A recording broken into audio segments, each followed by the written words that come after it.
Assalamualaikum warahmatullahi wabarakatuh. Hai anak-anak, apa kabarnya kalian hari ini? Semoga kalian tetap dalam keadaan sehat dan tetap semangat belajar dari rumah. Anak-anak, hari ini kita masih akan membahas mengenai teks berita dan Ibu akan membahas mengenai PJJ atau BDR kedua kita yang minggu lalu. Yuk kita langsung saja ke materi dan pembahasannya. Nah, kemarin itu kalian mengerjakan soal ini ya, PJJ 2. Nih, kita akan bahas. Ibu akan memasukkan nama Ibu. Ibu pilih kelas 8H aja ya, karena Ibu wali kelas 8H. Nah, ini tugas kalian kemarin. Bacalah teks berikut untuk menjawab pertanyaan nomor 1 sampai dengan 4.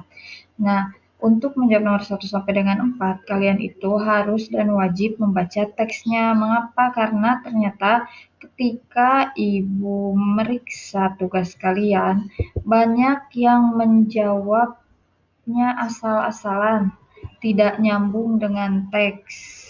Teksnya tentang apa, kalian menjawab tentang apa. Ini teksnya kan tentang kemacetan ya, truk pada 10 hari menjelang Lebaran. Tapi ada yang jawab kebakaran hutan. Kebakaran hutannya sebelah mana ya? Makanya harus menjawab sesuai yang diperintahkan. Nah, ini kan teksnya sudah kalian baca ya. Ini soalnya, apakah teks tersebut termasuk ke dalam teks berita? Mengapa? Jawabannya iya, termasuk teks berita. Mengapa? Karena dalam teks tersebut menginformasikan sesuatu dan sesuai dengan fakta ya. Kalian harus tahu apa sih fakta, apa sih opini. Fakta itu kan sesuatu yang benar-benar terjadi, kebenarannya dapat dibuktikan. Kalau opini itu hanya sekedar pendapat. Jadi nomor 1 itu jawabannya ya, berita, karena menginformasikan sesuatu berdasarkan fakta. Lalu nomor 2, peristiwa apa yang terjadi dalam teks tersebut? Ini peristiwa apa sih? Peristiwa di mana padatnya pelabuhan penyeberangan Merak oleh truk-truk dalam 10 hari menjelang Lebaran.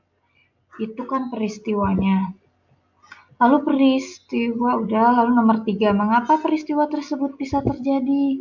Kenapa sih kok bisa 10 hari menjelang Lebaran itu truk padat di pelabuhan penyeberangan Merak?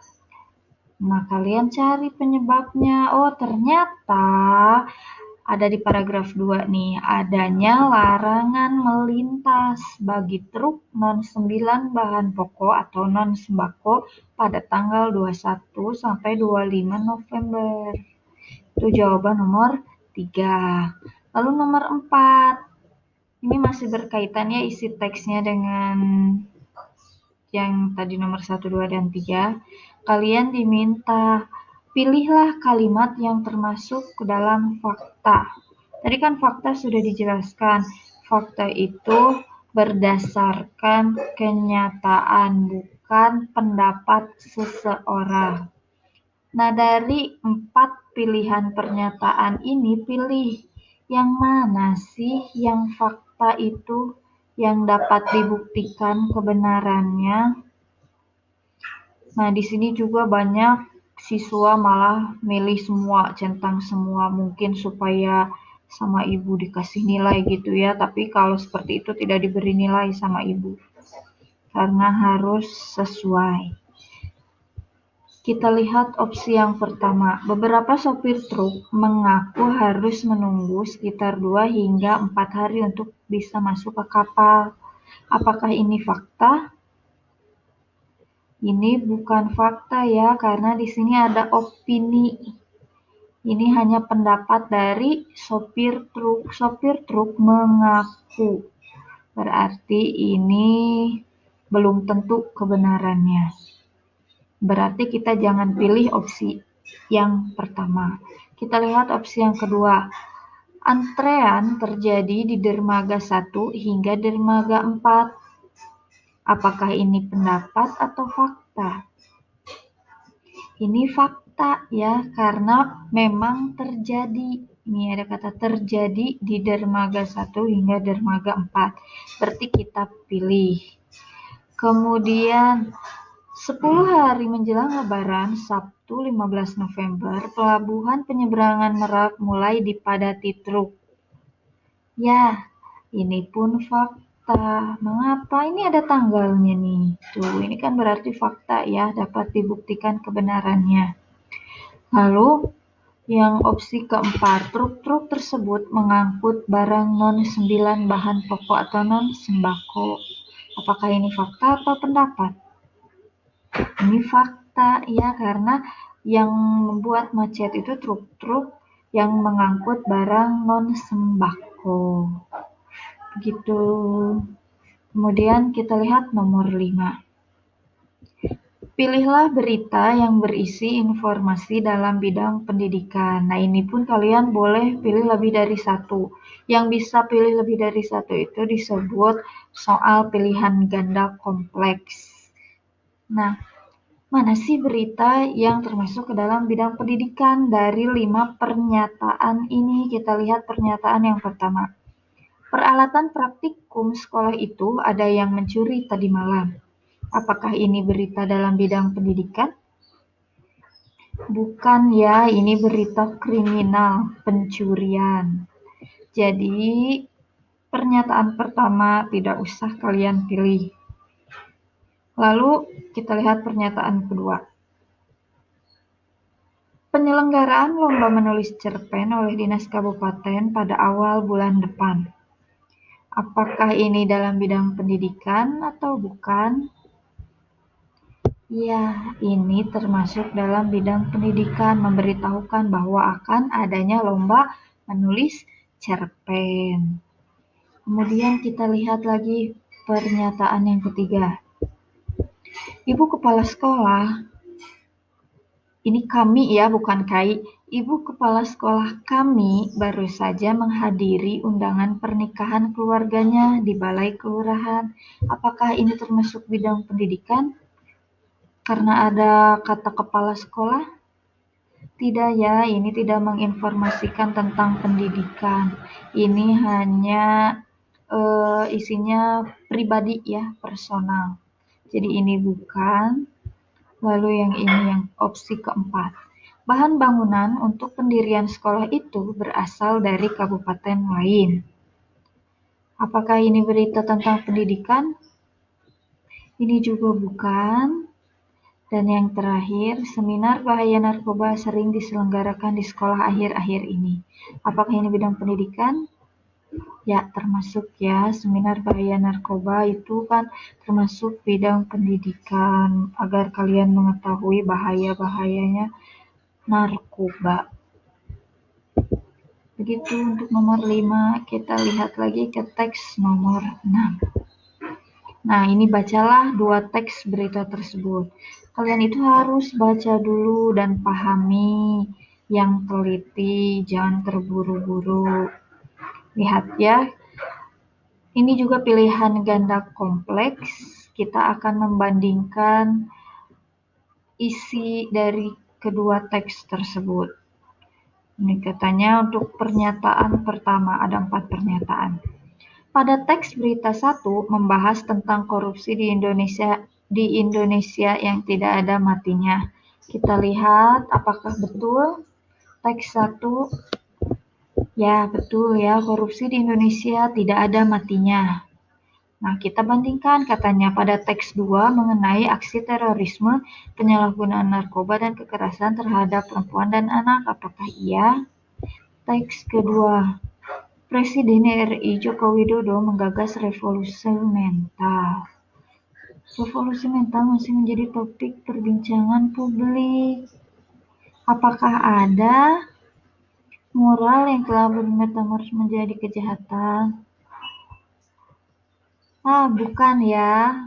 Teks yang kedua tidak mengenai aksi terorisme, tapi mengenai gagasan revolusi mental. Jadi pilihan yang pertama, pernyataan yang pertama, teks 1-nya betul, tapi teks 2-nya kurang tepat, jadi jangan dipilih. Lalu kita lihat teks yang kedua, pernyataan yang kedua. Yang satu, pada teks berita 1 dan 2 sama-sama mengenai gagasan revolusi mental. Kita baca lagi. Di teks 1 ada nih di kalimat ini, revolusi mental harus dimulai dari atas dan dibuat terstruktur. Berarti betul ya, teks 1 pun membahas revolusi mental. Teks yang kedua, jelas ini di awal menggagas revolusi mental. Berarti pernyataan kedua betul. Lalu sekarang pernyataan ketiga. Pada teks berita 1 dan 2 menyatakan bahwa Indonesia telah melakukan upaya untuk memberantas korupsi. Apakah betul? Ya, ini pun betul. Teks 1 dan teks kedua sama-sama memberitahukan bahwa Indonesia telah berupaya untuk memberantas korupsi dengan melakukan revolusi mental. Lalu opsi yang terakhir, pada teks berita 1 menyatakan bahwa revolusi mental harus dimulai dari bawah dan dimulai terstruktur. Adakah pernyataan seperti itu? Nih, adanya juga revolusi mental harus dimulai dari atas bukan dari bawah. Otomatis pada teks berita 1 menyatakan bahwa revolusi mental harus dimulai dari bawah, itu kurang tepat. Berarti pilihan yang keempat ini tidak usah dipilih. Yang betul jawabannya opsi 2 dan 3. Kemudian kita lihat tabel nomor 8 sampai 10 nih. Ada sebuah tabel, kalian harus bisa membaca tabel. Ini tabel mengenai jumlah pasien. Pasien itu ada yang rawat jalan dan ada rawat inap. Ini tahunnya, ini jumlah pasiennya. Pasien pada tahun 2007 yang rawat jalan ada 5.683. Rawat inap ada 712. Pada tahun 2008, rawat jalan ada 4.160, sedangkan rawat inap 534. Kemudian di tahun 2009, rawat jalan ada 4.420, rawat inap 506. Dan di 2010, rawat jalan itu 4.515, sedangkan rawat inap 379. Pertanyaannya, berdasarkan data tersebut, informasi yang sesuai dengan tabel tersebut adalah jumlah pasien rawat jalan selalu meningkat setiap tahun. Apakah iya? Rawat jalan, kita lihat yang rawat jalan. 5.600 ke 4.100 meningkat atau menurun? Menurun ya. Berarti pilihan jawaban yang A kurang tepat. Lalu yang B. Jumlah pasien rawat jalan dan rawat inap cenderung meningkat. Apakah iya? Rawat inap pun meningkat?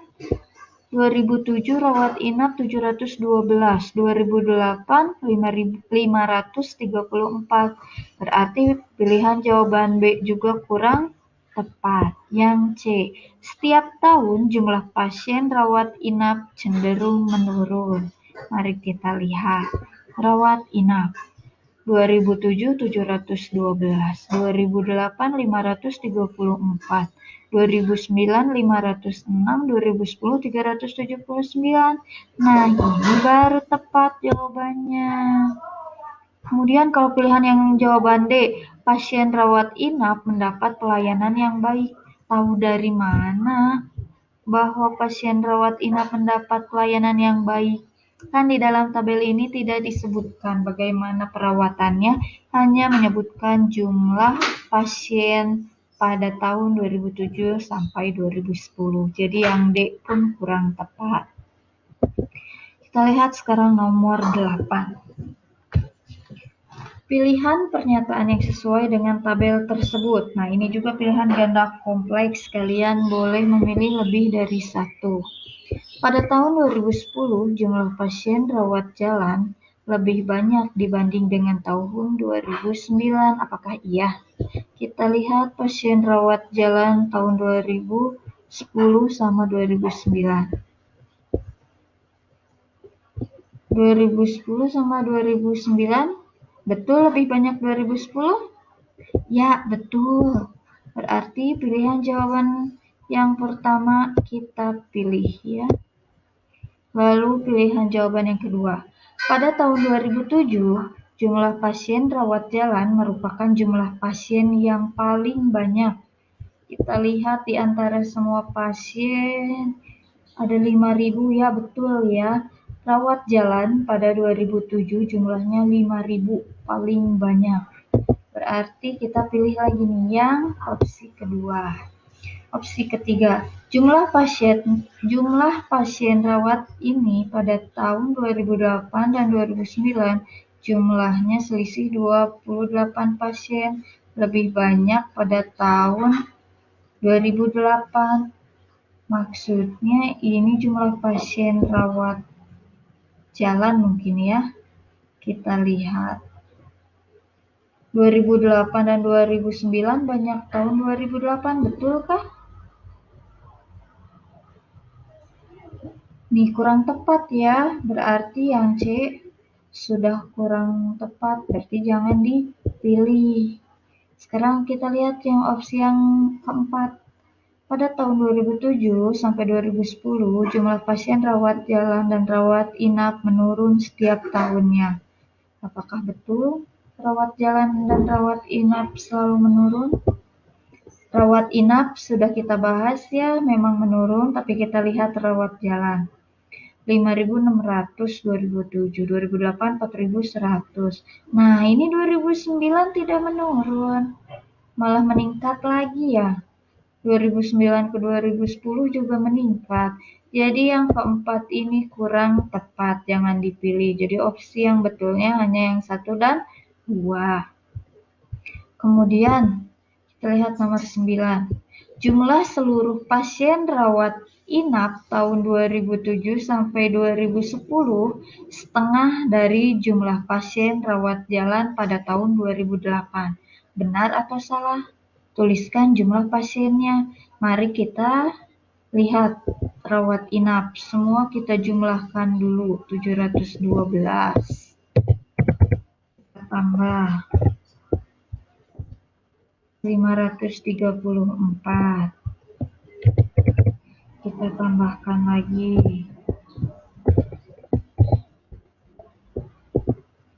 506 tambah 379. Berapa nih hasilnya? Kita hitung dulu ya.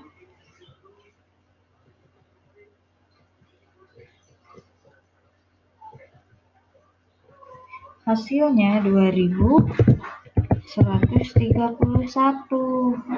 Nah, katanya ini itu setengah dari pasien rawat jalan tahun 2008. Kita lihat pasien 2008. Tuh ya, ini jumlah seluruh pasien rawat inap. Kita lihat pasien rawat jalan tahun 2008 4.160. 4.160.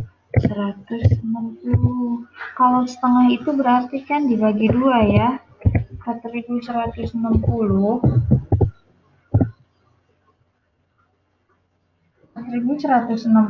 dibagi 2 itu hasilnya 2.080.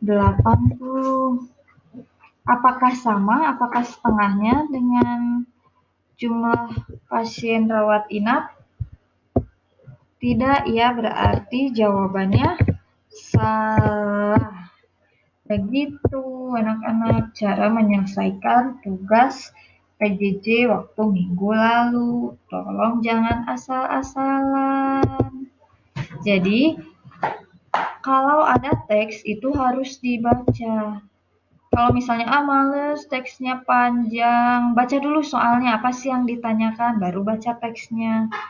Dan kalian itu sekarang harus mau membaca, harus dipaksakan membaca. Karena kan kita AKM ya, literasi membaca dan numerasi. Terus nih pelajaran bahasa Indonesia kok ada matematika? Kan ini literasi numerasinya ya, kalian harus bisa baca angka juga, seperti itu. Nah, itu pembahasan mengenai PJJ minggu lalu. Nah, sekarang kita ke pembahasan teks berita. Nah, teks berita yang akan kalian kerjakan pada PJJ ini, yaitu kalian akan membuat simpulan. Simpulan apa, Bu? Simpulan teks berita. Jadi tugasnya kalian itu harus membaca sebuah berita. Boleh dari koran, boleh dari internet, tapi bukan copy paste ya. Harus menggunakan kalimat sendiri. Jadi setelah kalian membaca berita, kalian tulis apa sih judul beritanya, terus dari mana sih sumbernya atau penulis beritanya siapa, buatlah simpulannya. Kemudian kalian tanggapi juga, misalnya berita tentang PPKM yang berlaku saat ini. Kalian membuat simpulan tentang berita tersebut, beri tanggapannya misalnya, seharusnya dengan adanya PPKM ini, pemerintah pun memberikan solusi bagi rakyat kecil, seperti itu. Jadi ada tanggapannya, jangan hanya membuat simpulannya saja. Dan jangan lupa, langkah-langkah membuat simpulan berita itu kan ada 3, sudah Ibu jelaskan ya di dalam video sebelumnya. Yang pertama, kalian itu baca seluruh isi beritanya. Kemudian setelah kalian baca membaca seluruh beritanya, kalian catat pokok-pokok penting yang ada di dalam berita itu. Catatnya ingat unsur adik simba. Apa, di mana, kapan, siapa, mengapa, dan bagaimana. Kemudian sampaikanlah kembali secara lengkap yang sudah kalian catat pokok-pokok pentingnya itu menjadi sebuah simpulan berita. Seperti itu. Jadi itulah yang bisa Ibu sampaikan pada pertemuan kali ini. Semoga kalian tetap sehat dan tetap semangat belajar dari rumah. Wassalamualaikum warahmatullahi wabarakatuh.